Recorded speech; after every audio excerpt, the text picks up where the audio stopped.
pagkasluman na ba? Tara na skilpin mga ka-vibes. So, pinakagwapo nga bata masluman. Wala na siya gwa mga ka-good vibes. Sa naon na tuloy at kita mo. Wag na nausabi ang naon. Chuy, yapang kayo. Ay, kausaban. Tanaw, gwapo, yapang kayo.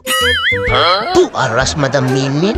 Oo ni siya pinakagahi mga ka-good vibes. Wa kailaw siya kasi. Ipan o pa ko man. Kung nang bukan nga ng asukar. War siya naon sa mga ka-good vibes. Aw kan ne. Mauna kong pinaka-idol si Kuya Dwayne. Tanaw na to Kuya Dwayne. Tanaw na to. Wala mo, radyo supaw. Ikaw mo, tamang kuya. Uy, pero gwapo, gapon. Papalkan siya ba rin na skaloy? Inapalkan siya kaloy. Tanaw na to. Oh, kita mo, no? Puro rag naka-igit short. Uy, aw di sa jud palokping kay Geraldine. Mapakita ganun yung gwapo nga naong ba? Aw, stick, gwapo nga naong di. Ay, no, gwapo nga naong ba? Da. Inang ayog doko, good. Nakumot pa noon.